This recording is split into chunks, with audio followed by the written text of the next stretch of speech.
நம்மளோட ரா Nendran banana powder எப்படி use பண்ணணுங்கிறது நிறைய பேருக்கு சந்தேகமாட்டே இருக்குது. எப்படி யூஸ் பண்ணணும்னா, 2 ஸ்பூன் ரா நேந்திரன் பனானா பவுடரை எடுத்து ஒரு கப் தண்ணி ஊற்றி நல்லா மிக்ஸ் பண்ணி எடுக்கணும். கட்டி எதுவுமே இருக்கக்கூடாது, நல்லா கலக்கணும்.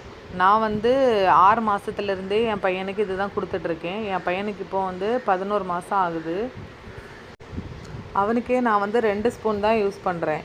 6 மாதம் இருக்கிற குழந்தைங்களுக்கு 1 ஸ்பூன் யூஸ் பண்ணாலே போதும். நல்லா கலக்கி எடுத்து வச்சுருக்கத ஒரு பேனில் நல்லா பேன் சூடானோடனே ஊற்றி நல்லா கிண்டுன்னு கிண்டணும். அப்படி கிண்டிகிட்டே இருக்கும்போது கொஞ்சம் கட்டியாகும். தண்ணியெல்லாம் இதாகி நல்லா கட்டி ஆகிட்டு இந்த கன்சிஸ்டன்சி வரும்போது என்ன பண்ணணும்னா, கொஞ்சம் போல் நாட்டு சர்க்கரையோ இல்லை கருப்பட்டி பவுடரோ ஏதாவது லைட்டாக ஆட் பண்ணால் கொஞ்சம் டேஸ்ட்டாக இருக்கும்.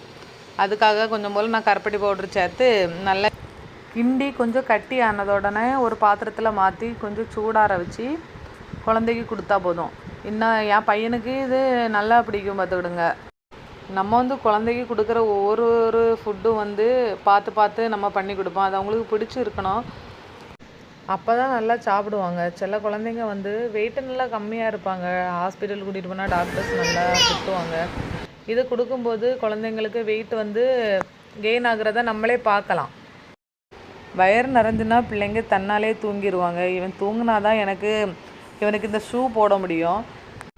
எல்லா பிள்ளைங்களுக்கும் ரெடி பண்ணுறதுல இருந்து தான் நான் கொஞ்சமாக வீட்டுக்கு எடுத்து வச்சு என் பிள்ளைக்கு கொடுத்துட்ருக்கேன். உங்களுக்கு எங்களோட ரா பனானா பவுடர் தேவைப்பட்டுன்னா ஸ்க்ரீனில் நம்பர் தெரியுறேன், ஆர்டர் ப்ளேஸ் பண்ணிக்கோங்க.